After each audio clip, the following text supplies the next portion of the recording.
look at this. We have pure white and pure black fluids actively colliding, neutralizing each other into a completely flat, indistinct gray.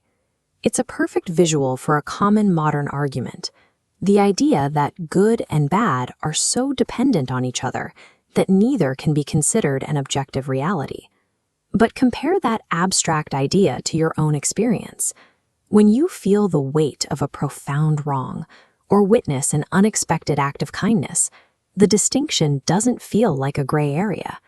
You feel the reality of those moments in your core. To bridge the gap between that lived experience and the theory of gray morality, many thinkers point to an ancient, highly revered framework: dualism. This is where the logic begins to strain. Dualism was established over 3,000 years ago to bring clarity to the universe.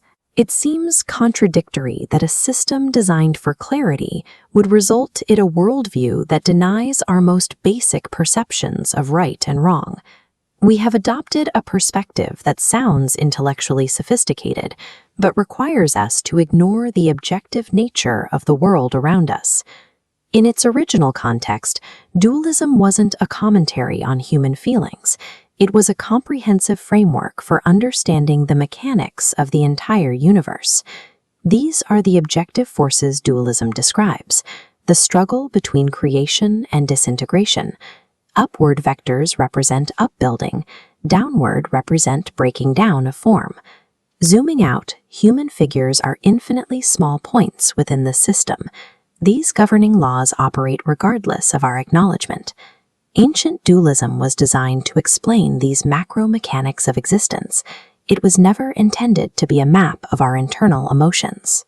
The modern gray perspective actually stems from a different source: the psychological theory of interacting opposites. This theory has a very specific, limited purpose. It's a tool used to help people manage emotional stress by teaching them to accept that they can hold conflicting internal feelings at once.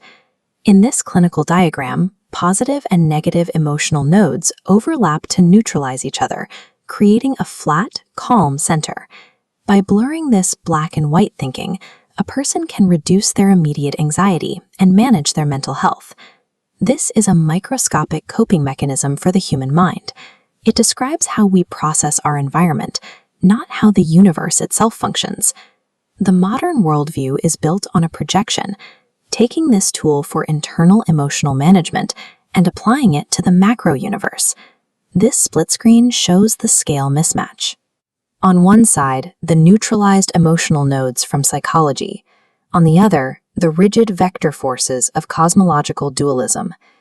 Our need to soothe emotional anxiety cannot move or alter the overarching laws of existence. Blurring the lines between good and bad might make an individual feel more comfortable in a complex world, but it doesn't erase the objective activity of those forces. When we confuse a mental health tool with a cosmological law, we disconnect our understanding of the world from reality. This disconnection has practical risks. The forces of light and darkness act upon us whether we recognize them or not. If we believe that bad does not exist as an independent force, we lose the ability to identify it as a safeguard. We become vulnerable to the very things we've decided to ignore. Similarly, when we stop viewing good as an objective reality, we weaken our internal drive to pursue it, retarding our moral development. This flowchart tracks the resulting slide into amorality. It begins with disregard, where moral standards are ignored. Then contextual necessity, where they are suspended to reach a goal.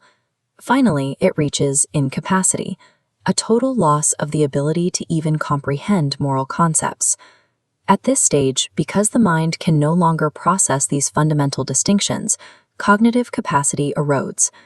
The individual is left operating on the level of instinct and immediate impulse, mirroring the state of an infant or an animal. We have reached a stage where simple superstition is no longer enough. We are looking for a logical, rational basis for our beliefs. But trying to build that connection on the foundation of subjective psychological theories creates a worldview that cannot sustain itself. True progression requires a foundation of objective laws. On the left, we see the law of upbuilding, a structure that remains sound because it rests on the laws of creation. On the right, the structure built on subjective theories inevitably collapses. Reconnecting with a higher meaning requires us to accept the objective reality of these forces. Aligning with them leads to development. Ignoring them leads toward disintegration.